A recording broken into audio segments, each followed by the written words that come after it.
మొన్న ఆకివీడులో రామాలయాన్ని పాడు చేసి ఆ రామాలయాన్ని పునర్నిర్మాణం ముందు అసలు క్లీన్ చేయడానికి వెళ్ళిన మీద దాడి చేశారు. ఆ తర్వాత శ్రీరామనవమి రోజున దండ వేయడానికి వెళ్ళినటువంటి ఎమ్మెల్యే అయినటువంటి డిప్యూటీ స్పీకర్ అయినటువంటి రఘురామకృష్ణరాజు మీద దాడి చేశారు. ఆ తర్వాత జరిగిన పరిణామాలు చూసాం. ఇప్పుడు మరొకటి ఆంధ్రప్రదేశ్లోనే తాజాగా తిరుపతి జిల్లా గంగమ్మ ఆలయంలో జరిగినటువంటిది.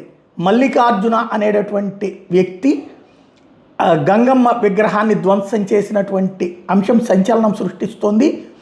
కన్వర్ట్ అయినటువంటి అంటే ఆ గ్రామంలో అందరూ దళితులు చక్కగానే ఉన్నారు. ఒక్కతను కన్వర్ట్ అయ్యాడు.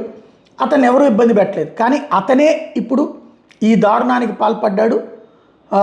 అదే సందర్భంలో ఈ వ్యవహారం మొత్తం అందరూ చూస్తుండగా జరిగినటువంటి ఉదంతం ఇప్పుడు సంచలనం సృష్టిస్తోంది.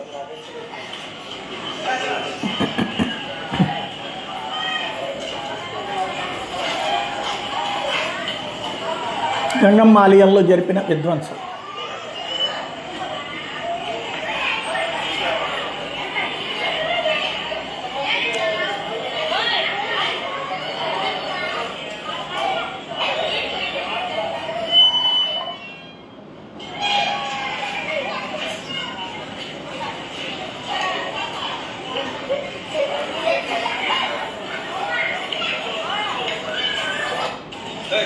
ఇక్కడ విశేషం ఏంటంటే లోకల్ పేపర్లు కానీ టీవీలు కానీ పట్టించుకోలేదనుకుంటా.